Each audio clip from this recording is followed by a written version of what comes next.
I just sort of knew I wanted to be in public service. I mean, I'd seen what my parents had done on boards and stuff, and I just have always had this sense of servant leadership. I first met Suzanne when she was asked to join the Flynn Foundation's Arizona Bioscience Steering Committee, and that was in 2002. She was a feisty, important member of that group that worked really hard to get the data right.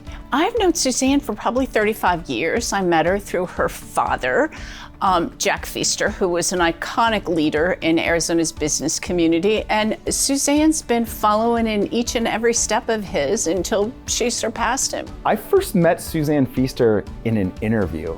I knew of Suzanne before I actually met Suzanne. And so I was pretty intimidated going into the interview, I gotta say. I knew that she had great connections across the entire state. I knew that she came from a great family who's been in the state of Arizona for a long, long time. And I knew that I was applying for this job that I was really, really excited about. She's been on the board and at leadership at Greater Phoenix Leadership, clearly a philanthropic leader in our community, and also a leader in healthcare. You know, for a woman leader who became a leader at a time when there weren't a lot of women leaders and where it was more challenging, I think it's very easy for people to see the professional side, the person who gets things done, the person who's not afraid to say what needs to be done and to speak the truth even if it is not easy to hear. Probably everyone knows that part of Suzanne as a leader. I think the part that I first saw on our drive to Thatcher and going through Globe at 5 in the morning as the sun is rising through the mountains is that emotional soft side that is the undercurrent to everything else. The desire to truly do the right thing, to be principled, and someone who really cares about everyone, not just those who hold leadership roles, but the homeless person on the street who's suffering from substance use. I think that's the side that a lot of people don't get to see in the professional capacity. So she's taken the foundation from her dad and moved forward in remarkable ways, and I know he'd be proud. Suzanne sets goals for herself, and she sets about achieving those goals by learning about things, becoming very knowledgeable about things, putting her heart and soul into the organizations that she is working with. She's able to build coalitions, which is something that not everybody can do.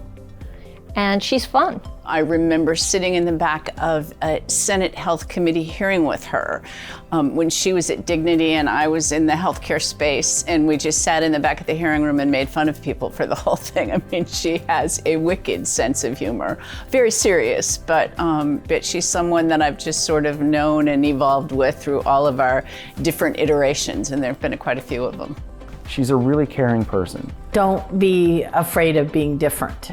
It's okay to not fit the norm. That's a great piece of advice. Everybody has heard her signature laugh. That goes a long way to breaking tensions and bringing people together.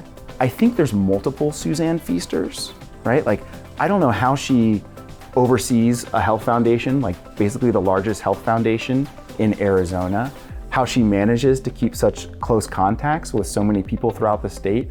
She's on so many boards, and then she's also on this board in Africa to help make sure that community development is happening in African countries.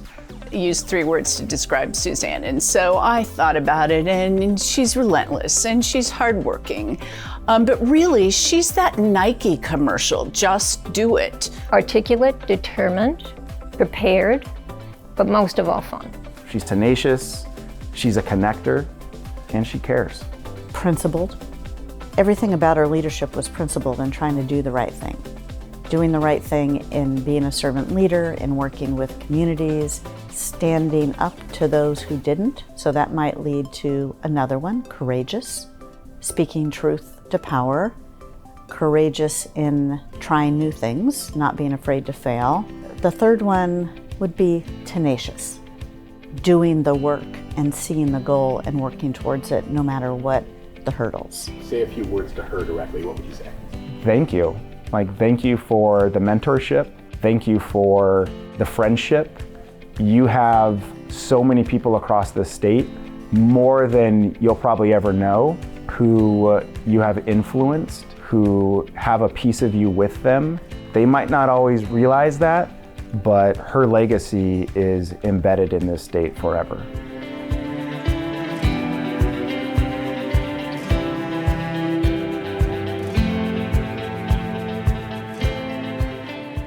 Do you have a story of her? No, not that I'm willing to share. Not that I'm willing to share on video.